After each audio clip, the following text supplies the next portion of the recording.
High friends, আমি Shovon. Welcome to my YouTube channel. এখন আমি মঞ্জুমেল বয়েজ নামের এই মুভিটা নিয়ে রিভিউ করব। যে মুভিটা 22 ফেব্রুয়ারি 2024 থিয়েটারিক্যাল রিলিজ হয়। এটা একটা মালায়ালাম মুভিটা ডিউরেশন 2 ঘন্টা 15 মিনিট। এই মুভিটা ডিজনি প্লাস হটস্টার ওটিটি প্ল্যাটফর্মে 5 মে 2024 রিলিজ হয়ে যায়। তা কেমন হলো? সার্ভাইভাল থ্রিলার জনরার মুভি, এক কথায় অসাধারণ। এবং মালায়ালাম ইন্ডাস্ট্রি তারা যে কতটা এগিয়ে গেছে তার একদম একদম মানে প্রকৃষ্ট একটা উদাহরণ যদি আমি দেই, তাহলে কিন্তু বলতে হয় মঞ্জুমেল বয়েজ। এখন মঞ্জুমেল বয়েজের শ্যুটটা এইভাবে হয় একটা বিয়ে বাড়িতে। সেখানে বেশ কিছু অনুষ্ঠান হচ্ছে, তার মধ্যে কিছু ইয়াং কিছু চ্যাম্প রয়েছে, তারা তাদের মধ্যে মজ মস্তি করে, আনন্দ ফুর্তি করে। কিন্তু হঠাৎ করে একটা দড়ির প্রতিযোগিতা হয়, যেখানে দুদিকে দুটো প্রতিযোগী থাকে, দড়ি ধরে টানাটানি হয়। তার পেছনে কিন্তু একটা রিজন রয়েছে, সেটা দিয়ে স্টার্টিং হয়। তা যাই হোক, যেই দলটার কথা বলা হচ্ছে তারা কোনো না কোনো কারণে হেরে যায়। তা পরবর্তীকালে কি হয়, সেই টিমটাই একটা জায়গায় তারা ঘুরতে যাবে। এবং সেখানে এমনই একটা জায়গায় ঘুরতে যাবে, সেটা খুবই মানে কেরালার একটা বেশ নামি দামি একটা জায়গায়। সেখানে তারা বেশ কিছু বন্ধু মিলে যায় ঘুরতে। এবং সেখানে ঘুরতে গিয়ে একটা বন্ধু রয়েছে, সুভাষ নামের একটা বন্ধু। সে হঠাৎ করে এমনই একটা গর্তে পড়ে যায়, যেই গর্ত থেকে উঠে আসা প্রায় দুঃসাধ্য একটা ঘটনা। তা সে কি পারবে উঠে আসতে, সেটা জানতে হলে আপনাদের এই মুভিটা জাস্ট দেখতে হবে। 2 ঘন্টা 15 মিনিটের মুভি ডিউরেশন। আমি ভিডিওর শুরুতেই বললাম, কোথাও এক ফোঁটা বোরিং নেই। এই মুভিটা কিন্তু ডিরেক্ট করেছে চিদম্বরম, দুর্দান্ত রকমের ডিরেকশন। এবং তার সাথে রয়েছে বিজিএম।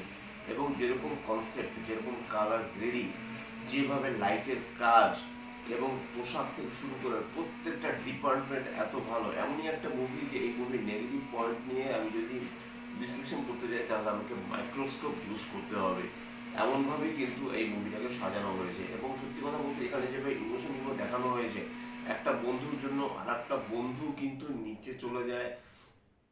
অবশ্যই মানে মানে যারা সার্ভাইভ করার জন্য যে টিম থাকে, সাধারণত পুলিশের সাহায্য নেয়। আমি এখানে একটু স্পয়লার দিচ্ছি, কিন্তু তারপরও কি সেই বন্ধুটাকে নিয়ে উঠে আসতে পারে? যে বন্ধুটা পড়ে যায়, সে বন্ধুটার নাম সুভাষ। এখানে একটা সিনের কথা বলতে হবে, সেই বন্ধুটা সুভাষ হঠাৎ করেই সে গর্তের মধ্যে পড়ে যায়। সে বুঝতে পারে না, যদিও এটা একটা রেস্ট্রিক্টেড এরিয়া ছিল। বারবার কিন্তু মানে বলাই হচ্ছিল যে এই রেস্ট্রিক্টেড এরিয়া, সেখানে আপনারা যাবেন না। এবার যুবক সম্প্রদায় বুঝতেই পারেন, তারা সবসময় একটা বাঘ ভাঙা ভাবে তারা চলতে যায়। তারা সেখানে যায়, সেখানে সেই জায়গাটা তারা এক্সপ্লোর করতে যায়। তা তার মানে কিন্তু হঠাৎ করে যে এই যে সুভাষ যে পড়ে যাচ্ছে, হঠাৎ করে ব্যাক টু ব্যাক একটা সিনে দেখাচ্ছে যেখানে পুকুরের মধ্যে সবাই ঝাঁপ দিচ্ছে। তার মধ্যে একটা ক্যারেক্টার রয়েছে সুভাষ, তার ছোটবেলার কাহিনীর কথা আমি বলছি। সে পুকুরের মধ্যে হঠাৎ করে ঝাঁপ ঝাঁপ দিচ্ছে। অন্য সবাই অনেক আগেই ঝাঁপ দিয়েছে, কিন্তু সুভাষ ঝাঁপ দিচ্ছে সবার পরে। সেটা হলো তাদের ছোটবেলার ঘটনা, তারা একসাথে বড় হয়েছে। এবং এই যে ছোটবেলার ঘটনাটা এবং বড়বেলার ঘটনা, দুটো ঘটনাকে একসাথে যেভাবে এডিট করে যেভাবে দেখানো হয়েছে, সেটা এক কথা অসাধারণ। সিনেমাটার যে ক্যামেরা ওয়ার্ক এত দুর্দান্ত, এবং ভেতরে ক্যামেরাটাও যে একদম অনেকটা ভেতরে নিয়ে গিয়ে সেখানে যে ক্যামেরার কাজ দেখানো হয়েছে, সেটা কিন্তু এক কথায় অসাধারণ। এই মুভি নিয়ে বেশি কিছু বলা যাবে না, তাহলে একদম হয়তো স্পয়লার দেওয়া হয়ে যাবে। আমি স্পয়লার ফ্রি ভিডিও বানাতে সাধারণত ভালোবাসি, এবং আমি 2-3 দিন পর আমার চ্যানেল থেকে ভিডিও আসছে। রোজ ভিডিও বানানো কাজের ক্ষেত্রে সম্ভব হয় না, ব্যস্ত থাকি সেজন্য। কিন্তু এখানে আমি আবারও বলছি যে এই যে মালায়ালাম মুভি, তার প্রত্যেকটা জনরা থেকে, তারা তারা হরর বলুন, সার্ভাইভাল থ্রিলার জনরা বলুন, শুধু থ্রিলার, শুধু অ্যাকশন, প্রত্যেকটা জনরার কাজ তারা এত সুন্দর গুছিয়ে তারা কাজ করে। এবং তাদের যে সিনেমাটিক যে অ্যাপ্রোচ, সেটা যে অন্য ইন্ডাস্ট্রি থেকে আলাদা, সেটার কিন্তু আর একটা উদাহরণ কিন্তু দেখিয়ে দিয়েছে কিন্তু মঞ্জুমেল বয়েজ। আমার কিন্তু দুর্দান্ত লেগেছে। এবং প্রত্যেকটা ক্যারেক্টার, আমি যদি সুভাষের ক্যারেক্টারের কথা বলি, আমি যদি সিজুর ক্যারেক্টারের কথা বলি, সিজুর ক্যারেক্টারটাও এত ইমোশন। সে সবার মধ্যে বড়, তার কিন্তু এরকম খোটাও শুনতে হয়েছে যে তোমার তো বয়স হয়ে গেছে, তুমি এখন বিয়ে শাদী কেন করছো না, তুমি যাদের বয়স কম তাদের সাথে তুমি কেন মেশো, এরকম কথাও তাকে শুনতে হয়েছে। কিন্তু এর পেছনে একটা রিজন রয়েছে, সেটা আমি আর এখানে এক্সপ্লোর করতে সরি মানে এক্সপোজ করতে চাইছি না। এক্সপ্লোর কথাটা বারবার চলে আসছে, কারণ যেহেতু এটা একটা এক্সপ্লোর করার মতোই একটা মুভি। এবং এই মুভিটা তোমরা ডিজনি প্লাস হটস্টারে যাও, গিয়ে তোমরা দেখো। গতকালই মুভিটা স্ট্রিম হয়ে গেছে ডিজনি প্লাস হটস্টারে, এবং কোনো মতেই কিন্তু তোমরা মুভিটা মিস করো না।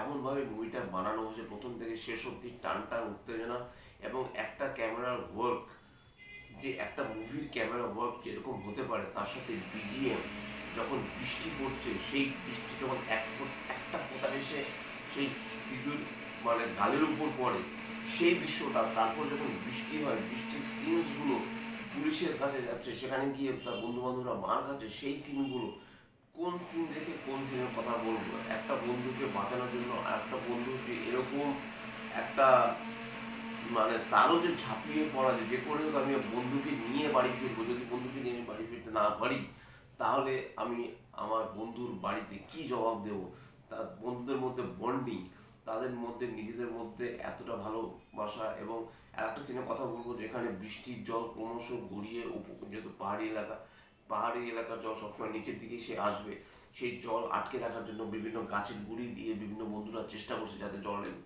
যাতে ওই যে যেখানে বন্ধুটা পড়ে গেছে সেখানে যাতে জলটা না যায়, বা গাছের গুঁড়িটা কোনো মতে আটকে রেখে নিজেরা জলকে আটকে রাখার জন্য কেউ কেউ নিজস্ব আলাদা আলাদা জায়গায় বসে রয়েছে, শুয়ে রয়েছে, যাতে জলটা গড়িয়ে সেই গর্তের মধ্যে না পড়ে। এর মধ্যে আর একটা বন্ধুর কথা বলবো, সে অলরেডি এই সিনটা দেখে রীতিমত সে অন্যরকম হয়ে গেছে, তারপরে যদিও তার একটা কথার একটা ফ্লোতে কিন্তু পুরোপুরিভাবে যে সিনেমাটা যে ভাবমূর্তি সেটা সম্পূর্ণভাবে চেঞ্জ হয়ে যায়। তার যেভাবে সিনেমাটাকে দেখানো হয়েছে, যেভাবে সিনেমাটাকে খুব সুন্দরভাবে সাজানো হয়েছে, যেভাবে সিনেমার স্ক্রিন প্লে, যেভাবে স্টোরি বিল্ড আপ করা হয়েছে, সেটা কিন্তু এক কথায় অসাধারণ। আমি সবসময় রিকোয়েস্ট করব তোমাদের যে তোমরা এরকম মুভি দেখো, এবং মালায়ালাম মুভি সত্যি কথা বলতে তারা কিন্তু আমাদের থেকে এক ধাপ এগিয়ে গেছে। আমাদের থেকে বলতে আমি বাংলা, হিন্দি, বলিউড, তামিল, তেলেগু, এমনকি কানাডা ইন্ডাস্ট্রিকেও কিন্তু মালায়ালাম ইন্ডাস্ট্রি কিন্তু ছাড়িয়ে গেছে। তোমরা